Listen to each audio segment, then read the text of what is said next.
నమస్కారం సుఖీభవకు స్వాగతం. ఈ రోజు సుఖీభవలో వేసవిలో ఆయుర్వేదం అండగా కోవిడ్ బాధితుల్లో ఎక్కువ మంది ఫైనోటైప్ 2 రకమే. చెమట వాసనను వదిలించుకోవటం ఎలా? ఒకసారి సిజేరియన్ అయితే మళ్ళీ సిజేరియనేనా? ఇంకా హెల్త్ టిప్. సీజన్ మార్పులకు అనుగుణంగా మన జీవన శైలిని మార్చుకుంటున్నప్పుడే మనం ఆరోగ్యంగా మనుగడ సాధించగలం. మిగతా సీజన్లతో పోలిస్తే వేసవి కాలంలో తీవ్రమైన వేడి, ఉక్కపోతల మూలంగా మనకు డీహైడ్రేషన్, వడదెబ్బ, చెమట పొక్కులు వంటి సమస్యల తాకిడి ఎక్కువగా ఉంటుంది. అతి దాహం, ఆకలి మందం వంటి సమస్యలు వేధిస్తూ ఉంటాయి. ఇలాంటి వేసవి ఇక్కట్లను తట్టుకొని మండు వేసవిలోనూ హాయిగా జీవనం సాగించేందుకు ఆయుర్వేదం తనదైన ప్రత్యేక జీవన శైలిని సిఫార్సు చేస్తోంది. వేసవిలో ఆయుర్వేదం అండగా ఎలా నిశ్చింతగా జీవనం సాగించవచ్చో ఇప్పుడు తెలుసుకుందాం.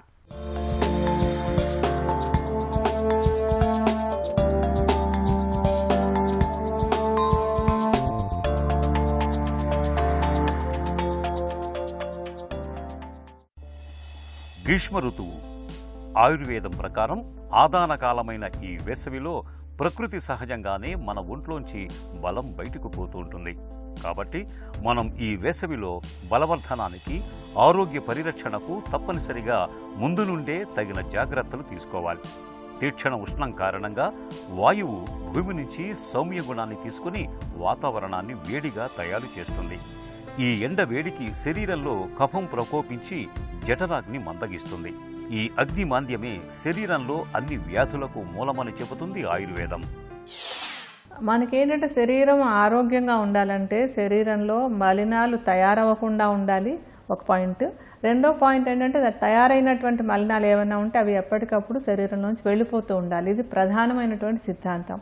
ఇలా తయారవ్వకుండా ఉండడానికి, తయారైన ఎప్పటికప్పుడు క్లీన్ అయిపోవడానికి కూడా మనకి 6 ముఖ్యమైనటువంటి సూత్రాలు ఉంటాయి. ఈ సూత్రాలన్నీ కూడా మనం నిత్యం తేలికగా పాటించగలిగినటువంటివి, ఎప్పుడు నిర్లక్ష్యం చేస్తున్నటువంటివి కూడా. ఈ సూత్రాలని కానీ కరెక్ట్గా పాటించినట్టయితే 99% చక్కగా ఆరోగ్యంగా జీవితాన్ని గడుపుకోవడానికి అవకాశం ఉంటుంది. అందులో మొట్టమొదటిది ఏంటంటే ఆతప సేవన అంటాం. ఆతప సేవన అంటే ఏంటంటే శరీరానికి తగినంత ఎండ పడేలాగా ఉంచుకోవడం. అంటే మనకి మామూలుగా ఉదయం లేచి పొద్దునే మార్నింగ్ సన్ రైజ్ పడాలన్నమాట. ఇప్పుడు మనం విటమిన్ డి కోసం చెప్పుకుంటూ ఉంటాం. అదొక్కటే కాదు, పొద్దున్నే వచ్చేటువంటి సూర్యరశ్మి మన శరీరానికి చక్కటి శక్తిని ఇస్తుంది, కొత్త కణాల ఉత్పత్తికి బాగా తోడ్పడుతుంది. అలాగే ఏంటంటే ఈ పొద్దున్నే ఉండేటువంటి సూర్యకిరణాలు మన జీర్ణశక్తిని బాగు చేస్తాయి. అంటే జీర్ణశక్తి కనుక చక్కగా ఉన్నట్టయితే శరీరంలో విష పదార్థాలు అంటే మలినాలు ఏవి తయారవ్వవు, ఏవైనా తయారైనా కూడా ఎప్పటికప్పుడు అవి క్లీన్ అయిపోతూ ఉంటాయి. అలాగే రెండోది ఏంటంటే మారుత సేవన అని. మారుత సేవన అంటే హాయిగా చల్లటి గాలిలో కొంతసేపు గడపడం. కొంతసేపు కాదు, నిజానికి మొత్తమే గడపాలి. కానీ మనకున్న ప్రస్తుతపు పరిస్థితుల్లో అంటే అందరికీ అలాంటి అవకాశం ఉండదు కనుక కనీసం రోజులో 1 గంట సేపు ఓపెన్ ఎయిర్లో చక్కగా చెట్లు అవి ఉన్న చోట, మంచి చల్లగాలి వచ్చే చోట, చక్కటి చెరువులు లేదంటే ఏమైనా నదులు ఉంటే నదులు, సముద్రం ఉంటే సముద్రం, ఎక్కడుంటే అక్కడ అలాంటి తీరాలలో కొంతసేపు గడుపుతూ ఉన్నట్టయితే కూడా ఆరోగ్యాన్ని రక్షించుకోవచ్చు అనమాట. ఎలాగంటే ఈ చల్లటి గాలి స్పర్శనే మన శరీరం మొత్తానికి ఒక టానిక్ లాగా పనిచేస్తుంది. అందుకని రోజులో కనీసం 1 గంట సేపు ఓపెన్ ఎయిర్లో తిరుగుతూ ఉండాలి. రెండో పాయింట్ అయింది. మూడోది వ్యాయామం. వ్యాయామం అనేటువంటిది మనం తెలిసినటువంటిదే, శరీరానికి వ్యాయామం ఎంత అవసరం అనేది. అంటే కేవలం లావుగా ఉన్న వాళ్ళనే కాకుండా ప్రతి వాళ్ళు కూడా శరీరానికి వ్యాయామం కనుక చేస్తూ ఉన్నట్టయితే అదేంటంటే శరీరంలో మలినాలు చేరవు, ఒకవేళ ఏవైనా కొంచెం ఉంటే అవి తగ్గిపోవడానికి కూడా మనకి ఉపయోగపడుతుంది. అంటే ఇది ఆయుర్వేద సూత్రం మనకి 5000 ఏళ్ల క్రితం చెప్పారంటే ఆ రోజుల్లో వ్యాయామం అనేటువంటిది ఎప్పుడూ జీవితంలో భాగమే. ఆ రోజుల్లోనే వ్యాయామం అవసరం అని చెప్పారు అంటే మనం ఇవాళ ఆలోచించుకోవాలి, మనకి ఏమాత్రం వ్యాయామం లేనటువంటి జీవితాన్ని గడుపుతున్నాం. ఈ రోజుల్లో ఈ సూత్రం యొక్క విలువ బాగా తెలుసుకుని నిత్యం వ్యాయామాన్ని ఒక భాగంగా చేసుకున్నట్టయితే కనుక ఆరోగ్య రక్షణకి అది బాగా ఉపయోగపడుతుంది. ఇది మన 3వ సూత్రం. వేసవి కాలంలో మనం తినే ఆహారం లఘు, స్నిగ్ధ, మధుర, హిమ, ద్రవ రూపకాల్లో ఉండాలనేది ఆయుర్వేద సూత్రం. మనం తిన్నది మందంగా కాకుండా తేలికగా అరిగేలా ఉండాలి. కొద్దిగా జిడ్డు, తీపి, తేలికగా జీర్ణమవ్వటం వంటి లక్షణాలన్నీ గేదె పాలలో చక్కగా ఉంటాయి. గేదె పాలలో కొద్దిగా పంచదార వేసుకుని నిత్యం తీసుకోవాలి. నెయ్యి, పిప్పలి, పచ్చకర్పూరం, తేనె, చక్కెర ఈ 5ంటిని కలిపిన పానకం వేసవిలో అమృతప్రాయమని చెప్పుకోవాలి. ఈ పానకం ఎండ నుంచి శరీరానికి చల్లదనాన్ని అందిస్తుంది. ఉపవాసం అంటే మనకు ఫాస్టింగ్ అని చెప్పుకుంటూ ఉంటాం కదా, ఆహారం తినకుండా ఉండడం అనేటువంటిది. ఎందుకంటే మనం ఎప్పుడూ నిరంతరం ఒక పిండి మరలో వేసినట్టు ఎప్పుడు ఆహారం వేస్తూనే ఉంటే కనుక శరీరంలో అరిగింది అరుగుతుంది, అరగంది అరగదు, అరగకుండా ఉండిపోయినటువంటి మలినాలు ఆమన్ రూపంలో శరీరంలో ఎక్కడెక్కడో పేరుకుంటూ ఉంటాయి. అలా కాకుండా దీనికి కొంత విశ్రాంతిని ఇవ్వాలి ఈ సిస్టమ్కి. అంటే మన లోపల ఉండేటువంటి డైజెస్టివ్ సిస్టమ్కి కొంత విశ్రాంతినివ్వడం ఒక మంచి పద్ధతి అనమాట. అలా చేయడం ద్వారా కూడా మలినాలు కొంత క్లీనప్ అయిపోవడానికి ఉపయోగపడుతూ ఉంటుంది. కొంతమంది ఏంటంటే అసలు ఆహారం లేకుండా ఉండలేనటువంటి పరిస్థితి, అంటే వాళ్ళ ఆరోగ్యరీత్యా కానివ్వండి, వాళ్ళ ఒంటి తీరు వల్ల కానీ ఉండొచ్చు. అందుకని ఏంటంటే మొత్తమే ఆహారం మానేయాలని కాదు, రోజు తినేటువంటి ఆహారంలో కనీసం సగాన్ని తగ్గించేసుకుని వారంలో 1 రోజు 2 రోజులు అలా చేస్తూ ఉండటం. లేదంటే శరీరానికి బలం బాగా ఉన్నట్టయితే కనుక వారంలో 1 రోజు కేవలం ద్రవ పదార్థాలు మాత్రమే తీసుకుంటూ ఉండటం, లేదంటే వారంలో 1 రోజు కేవలం పళ్ళు మాత్రమే తినడం. అలాంటివి పెట్టుకున్నట్టయితే కనుక ఏంటంటే వారానికి ఒకసారి కనీసం చేస్తూ ఉన్నట్టయితే శరీరంలో ఉండేటువంటి మలినాలు తొందరగా పోతాయి. అవన్నీ ఏంటంటే మలినాలు పేరుకుంటే అనారోగ్యాలు వస్తాయి. అందుకని మలినాలు క్లీనప్ అయిపోయినట్టయితే కనుక ఆరోగ్యాన్ని రక్షించుకోగలుగుతాం. సో ఉపవాసం అనేటువంటిది మన 4వ సూత్రంగా చెప్పుకోవాలి మనం. ఆ తర్వాత ఇంకొకటి ఏంటంటే పాచనం అంటాం. పాచనం అంటే జీర్ణం అయిపోవడం. తిన్నటువంటి ఆహారం అంతా జీర్ణం అయిపోయినట్టయితే దానిలో నుంచి మలినాలు తయారు కావాలి.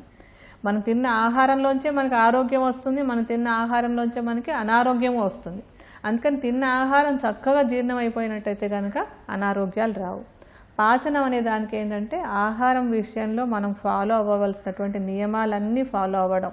అంటే ఆహారం పరిమితంగా తినడం, సమయానికి మాత్రమే తినడం, తిన్న ఆహారం అరిగేంత వరకు మళ్ళీ తినకుండా ఉండడం, ఇలాంటి కొన్ని నియమాలని కరెక్ట్గా పాటిస్తూ ఉన్నట్టయితే తిన్నటువంటి ఆహారం పూర్తిగా జీర్ణమైపోయి మనకి ఆరోగ్యాన్ని ఇవ్వడానికి ఉపయోగపడుతుంది. ఇంకా ఆఖరి సూత్రం ఏంటంటే పిపాస నిగ్రహణం అంటాం. అంటే మనం తీసుకునేటువంటి ద్రవ పదార్థాలకు ఒక పరిమితి ఉండాలి. ఎప్పుడంటే ఎప్పుడు వస్తే అప్పుడు ఊరికే తాగేయడం అలాంటివి చేయకూడదు అనేటువంటిది ఒక సూత్రం అన్నమాట.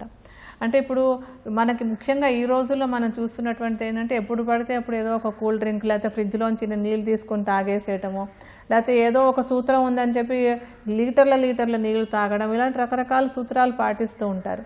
అలాంటివన్నీ కూడా ఏంటంటే శరీరపు తీరును బట్టి అనుసరించాలి తప్ప ప్రతి వాళ్ళు ఒకే రూల్ని అందరూ ఫాలో అయిపోయినట్టయితే అది వాళ్ళ శరీరపు ఆరోగ్యానికి హాని చేసేటువంటి అవకాశం ఉంది. అందుకని నీరు ఎంత తీసుకోవాలి, ద్రవ పదార్థాలు ఎంత తీసుకోవాలో అంతవరకు మాత్రమే తీసుకుంటూ ఉండాలి. ముఖ్యంగా కూల్ డ్రింక్స్ విషయంలో కానివ్వండి, మద్యపానం విషయంలో కానివ్వండి, ఇవన్నీ కూడా ఏంటంటే శరీరానికి హాని చేసేటువంటి పానీయాల కింద చెప్పుకోవాలి మనం. అటువంటి పానీయాలన్నీ మానేసి పరిమితంగా శరీరానికి ఎంత నీరు కావాలో సుమారుగా ఒక రోజులో ఒక 10 గ్లాసుల వరకు నీరు సరిపోతుంది మనకి. అలా నీటిని కరెక్ట్గా ఇవ్వడం అనేటువంటిది పిపాస నిగ్రహణ అన్నమాట. ఇలాగ మనం చెప్పుకున్నటువంటి 6 సూత్రాలు ఆరోగ్య రక్షణకి నిత్యం మనం పాటిస్తూ ఉన్నట్టయితే 99% మనం అనారోగ్యాల బారిన పడకుండా ఉండడానికి మనమే మేలు చేసుకోగలుగుతాం. వేసవి తాపాన్ని తట్టుకునేందుకు ఆయుర్వేదం ప్రధానంగా ఆహారం, విహారం, జీవనశైలిలో మార్పుల్ని చేసుకోవాలని చెబుతుంది. వేసవిలో తేలికగా అరిగే, జిడ్డుగా ఉండే చల్లటి పదార్థాల్ని ప్రతినిత్యం తీసుకోవాలని చెబుతుంది. ఉక్కపోత కారణంగా ఒంట్లో జరిగే ద్రవ నష్టాన్ని భర్తీ చేసుకునేందుకు పాలు, పెరుగు, మజ్జిగ, కొబ్బరి నీళ్లు, చెరకు రసాలు వంటి ద్రవ పదార్థాల్ని తరచుగా తీసుకోవాలి. తీక్షణమైన ఉష్ణతాపాన్ని తట్టుకునేందుకు ధారాగృహంలో ఉండటం, పల్చటి దుస్తుల్ని ధరించటం, ఎండలో ఎక్కువగా తిరగకుండా ఉండటం వంటి జాగ్రత్తల్ని తీసుకోవాలి. వేసవిలో ద్రవాహారాల్ని, తేలికగా జీర్ణమయ్యే పదార్థాల్ని ఎక్కువగా తీసుకోవాలన్నది ఆయుర్వేద వైద్యంలోని ప్రాథమిక సూత్రం. గాలి ధారాళంగా వచ్చే గృహాల్లో ఉండటం, పల్చటి వదులైన దుస్తుల్ని ధరించడం, ఎక్కువగా ఎండకు తిరగకపోవటం వంటి జాగ్రత్తలు వేసవిలో మన ఆరోగ్యాన్ని కాపాడుతాయి. వేసవిలో చెమట వాసన అనేది నిజంగానే మనకు పెద్ద సమస్య. రోజుకు 2 పూటలా స్నానం చేస్తున్నా సరే కాసేపటికే ఒళ్లంతా చెమటలు పట్టేసి చెమట వాసన మొదలవుతూ ఉంటుంది. పౌడర్లు, డియోడ్రెంట్ల సాయం తీసుకుంటున్నా శరీర దుర్గంధం ఒక పట్టాన వదలకుండా వేధిస్తూ ఉంటుంది. ఎదుటి వ్యక్తులతో పాటు మనల్ని కూడా బాగా చికాకు పెట్టే ఈ చెమట వాసనను ఎలా వదిలించుకోవాలో, ఎలాంటి జాగ్రత్తలు తీసుకోవాలో ఇప్పుడు తెలుసుకుందాం. ఎండాకాలంలో తీవ్రమైన వేడి ఉక్కపోతలకు ఒళ్లంతా చెమటలు పట్టడం, వేసుకున్న బట్టలు చెమటతో తడిసి ముద్దైపోవటం మనందరికీ అనుభవమే. నిజానికి కొద్దో గొప్పో చెమట పట్టడం అనేది మన ఒంటికి ఆరోగ్యానికి కాస్త మంచిదే. అయితే చెమటతో పాటు దుర్గంధం కూడా వస్తున్నప్పుడే మనకు చిక్కులు ఎదురవుతూ ఉంటాయి. వేసవిలో చెమట వాసనను వదిలించుకునేందుకు స్నానం చేసేటప్పుడు డెటాల్, ఇడుకలోన్, రోజు వాటర్ వీటిలో ఏదైనా కొన్ని చుక్కలు కలుపుకొని స్నానం చేయాలి. స్నానం చేసిన తర్వాత బాడీ స్ప్రే, పెర్ఫ్యూమ్ లేదా డియోడరెంట్లను వాడుకోవచ్చు. ఎక్కువగా చెమట పట్టే చోట బేబీ పౌడర్ రాసుకుంటే మంచిది. ఇక ఎండలు తగ్గుముఖం పట్టే వరకు కాటన్ దుస్తుల్ని మాత్రమే ధరించాలి. సింథటిక్ బట్టలు చెమటను మరింతగా పెంచుతాయి. ప్రతిరోజు తప్పనిసరిగా బట్టలు మార్చుకోవాలి. ముఖ్యంగా లోదుస్తుల్ని తప్పనిసరిగా మార్చుకోవాలి. చెమటల మూలంగా మన శరీరంలో నుంచి జింకు లవణం ఎక్కువగా బయటికి పోతుంది. దీన్ని తిరిగి భర్తీ చేసుకునేందుకు బీన్స్, క్యారెట్, బఠానీ వంటి వాటిని ఆహారంలో ఎక్కువగా తీసుకోవాలి. సోంపు గింజలు నోటినే కాదు, శరీర వాసనను కూడా ప్రభావితం చేస్తాయి. చెమట వాసనతో సతమతమయ్యేవారు రోజు ఒక స్పూన్ సోంపు తింటే మంచి ఫలితం ఉంటుంది. వేసవిలో చెమట వాసనను వదిలించుకునేందుకు 2 పూటల్లా స్నానం చేయడంతో పాటు చర్మంపై తేమ త్వరగా ఆరిపోయేలా చూసుకోవాలి. చర్మంపై తేమ త్వరగా ఆరిపోతుంటే ఒంటిపై వ్యర్థాలు పేరుకుపోవటం తగ్గుతుంది. దీంతో చెమట వాసన కూడా తగ్గుతుంది. తొలి కాన్పు సిజేరియన్ అయితే రెండో కాన్పు కూడా సిజేరియన్ అవుతుందనే నమ్మకం మనలో చాలా మందిలో కనిపిస్తుంది. ఈ నమ్మకంతోటే రెండోసారి గర్భం ధరించినప్పుడు సిజేరియన్ చేయించుకోవటానికి మానసికంగా సిద్ధమైపోతుంటారు. నిజానికి ఒకసారి సిజేరియన్ అయితే రెండోసారి కూడా సిజేరియన్ అవ్వాలనేం లేదు. సిజేరియన్ అవ్వచ్చు లేదా మామూలు కాన్పు కావచ్చు అని చెబుతారు డాక్టర్లు. సిజేరియన్ను ఎప్పుడు ఎలాంటి పరిస్థితుల్లో చేస్తారో, రెండోసారి కూడా సిజేరియన్ చేయాల్సిన పరిస్థితులు ఎప్పుడు ఎదురవుతాయో డాక్టర్ని అడిగి ఇప్పుడు తెలుసుకుందాం.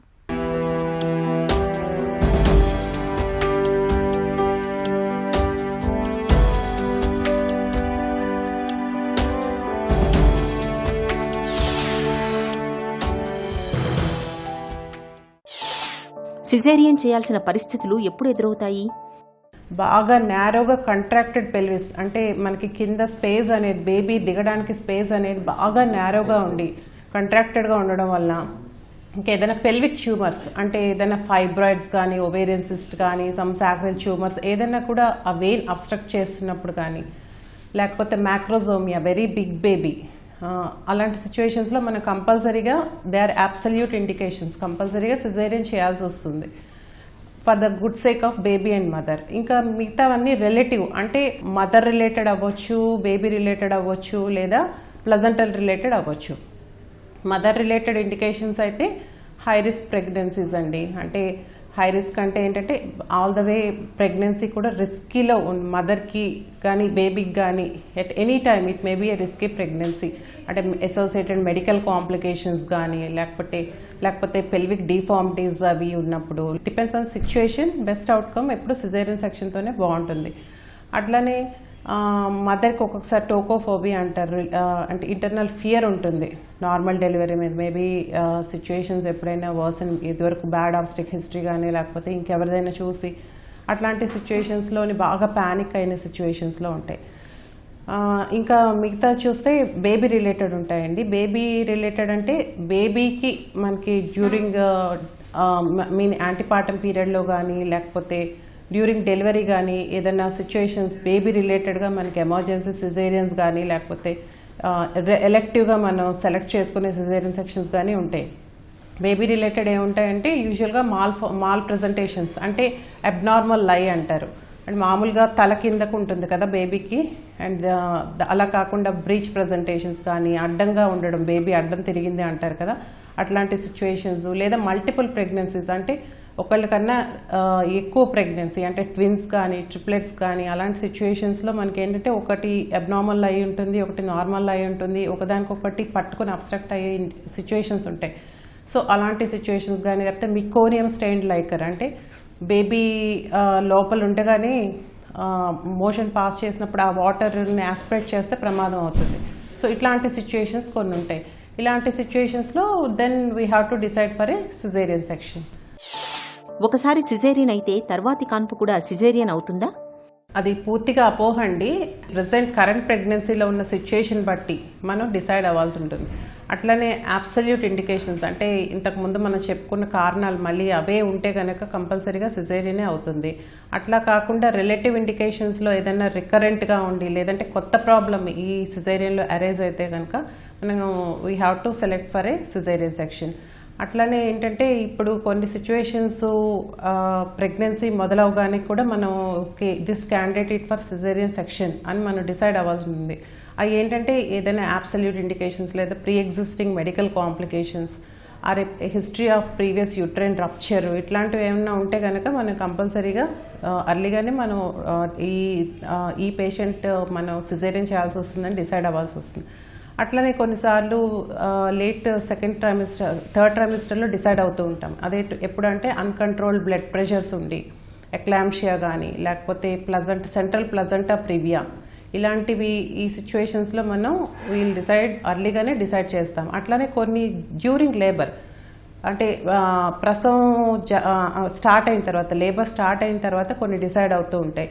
అవి ఆ సిచ్యువేషన్స్ ఏంటంటే లైక్ అబ్స్ట్రక్టెడ్ లేబర్లోకి వెళ్తున్న పేషెంట్ లేదా most common thing is fetal distress అంటే బేబీకి సరైన గుండె కొట్టుకోవడంలో తేడాలు వస్తున్నా లేకపోతే సరైన ఆక్సిజన్ అందక బేబీ సఫర్ అవుతున్నా లేకపోతే లోపల మికోనియం స్టాండీ లైకర్ అట్లాంటివి ఏమన్నా ఉన్నా లైక్ ఇలాంటి సిచ్యువేషన్స్లో అంతర్పాటంగా మనం డిసైడ్ అవ్వాల్సి వస్తుంది.